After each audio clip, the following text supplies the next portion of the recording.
A história secreta por trás do CERN e o portal para outras dimensões. Já ouviu falar?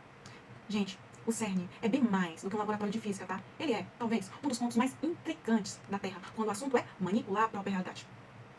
Enquanto o público vê vídeos sobre o Bóson e partículas colidindo em velocidades incríveis, por trás dos portões guardados por segurança máxima, acontecem coisas que parecem saídas de um roteiro de ficção apocalíptica. Pensa comigo. Você chega no CERN, um enorme complexo, com áreas subterrâneas que são praticamente labirintos. Na entrada principal, há uma estátua de Shiva, em pose de dança cósmica. Um dos engenheiros comentou uma vez falando baixinho: quando vi Shiva, senti que não estava chegando ao laboratório, mas atravessando um portal espiritual. Isso não foi coincidência, tá? Escolher Shiva, o deus da destruição e da criação, é um símbolo forte. Vocês acreditam mesmo que os cientistas fazem isso só por estética? Ou tem algo ritualístico, simbólico, consciente por trás?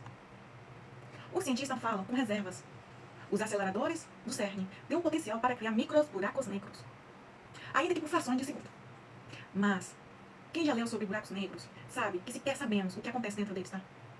Aquela energia comprimida, o espaço-tempo distorcido, é a teoria pura, com margem de risco. Os insiders contam que, quando esses microburacos surgem, mesmo que breves, tem gente que sente um peso no ar, uma vibração, como se as partículas estivessem rasgando a malha da realidade por um instante. E não são só sensações, tá? Vários relatos descrevem distúrbios eletromagnéticos que extrapolam o círculo do CERN. TVs ligando sozinhas, rádios captando estática que ninguém controla, relógios que param de repente ou começam a adiantar. E pior, pessoas que relatam perder minutos no tempo ou aparecer em outro lugar, sem lembrar como foi parar ali.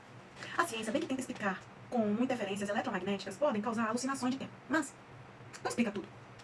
E as caminhadas pelas proximidades do colisor ficaram marcadas por testemunhos de um ar que chegava a doer, como se a atmosfera envolvesse os pulmões com algo denso demais para ser apenas ar.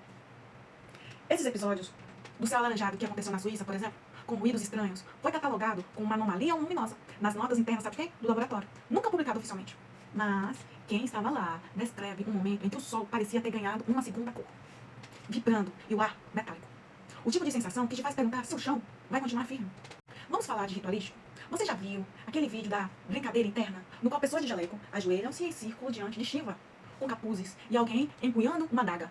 O CERN soltou uma nota dizendo que era só competição de fantasias de final do ano. Mas te convido a assistir com atenção, tá? Nada ali era engraçado. A postura era cerimonial. O capuz e o sangue falso foi só um efeito de luz ou uma encenação sutil para marcar algo que já sabiam estar reativando ali dentro. E os glifos sumérios nos monitores? Imagina a tensão de ler símbolos que ninguém ali registrou. Arqueólogos especializados, chamados posteriormente, disseram: olha, tem semelhança com inscrições dos templos de Nibiru. Crispante. E o relato do Reddit? Do insider anônimo que disse que os monitores mostravam isso por todos os consoles por cerca de 40 segundos, antes de tudo voltar ao normal.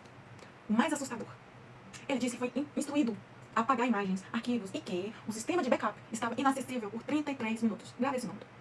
Justo o tempo em que as letras de outro mundo apareceram. Em 2017, o tour noturno com seus visitantes que tiveram seus relógios parados, adivinha? Às 3h33, repetidas vezes.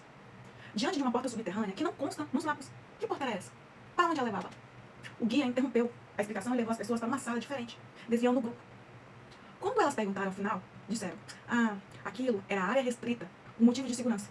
Nada a ver com física. Será? O número 333 tem muito significado esotérico, tá? Simboliza alinhamento entre corpo, mente e espírito. Mas também é repetido em rituais ocultistas. E enquanto isso, as potências científicas se preparam para a próxima fase. O FCC é o Future Circular Collider, um acelerador bem maior que o LHC, com níveis de energia que pode ultrapassar 1000 TeV. Traduzido: uma fenda duradoura entre dimensões. E isso, sem que ninguém nos explique o que pode ocorrer se essa fenda ficar aberta. E se não fosse só dimensionar energia, e sim manipular espaço-tempo?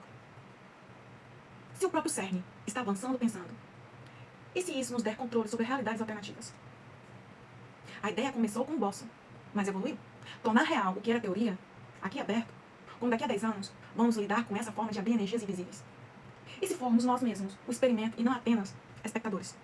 Engenheiros anônimos relataram que durante certos experimentos, os monitores começaram a exibir o quê? Símbolos estranhos, similares ao quê? Inscrições sumérias e glifos antigos, por cerca de 40 segundos, antes de voltar ao normal. Esse símbolo foi, ou melhor, nunca foram programados ou documentados, e o incidente foi excluído dos arquivos oficiais, com tentativas explícitas de apagar qualquer evidência digital. A presença dessas inscrições ligadas a civilizações antigas, que alguns acreditam ter tido contato com outras dimensões, sugere uma conexão muito mais profunda e talvez perigosa com as forças manipuladas nos laboratórios. Além disso, há a questão do projeto, lembra, do FCC? A próxima geração de aceleradores planeja operar com níveis de energia muito superiores ao atual. Cientistas envolvidos falam sobre a possibilidade de abrir fendas duradouras no espaço-tempo, criando portais reais e estáveis. E isso levanta debates éticos, tá? E de segurança, com especialistas alertando para consequências imprevisíveis. Alguns defendem que estamos próximos de manipular não só partículas, mas o próprio tecido da realidade.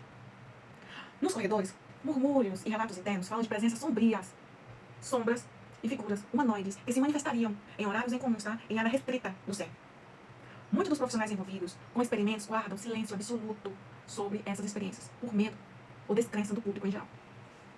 O CERN, portanto, deixa de ser apenas um laboratório para ser um epicentro de experimentos com consequências que podem alterar não apenas a ciência, mas a própria natureza da existência humana e da realidade.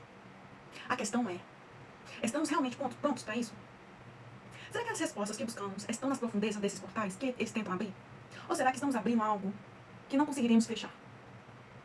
Antes que esse vídeo feche, fica essa reflexão. Estamos lidando com algo mais que física? Estamos numa encruzilhada entre ciência e misticismo? Eles estão abrindo portas que talvez nem saibam o que tem detrás delas. E você está assistindo a um ponto de virada da humanidade. Quer parte 2, com documentos, arquivos, entrevistas e gravações vazadas? Eu trago. Comenta aí parte 2 do CERN. Eu vou saber que vocês querem mais sobre esse assunto. E se esse assunto bateu fundo, deixa um like, se inscreve, toca aí o sininho. E compartilha com aquele que sempre duvida quando você fala de conspiração científica. Porque o absurdo, às vezes, é só a verdade que você ainda não conhece. Tá? Até a próxima.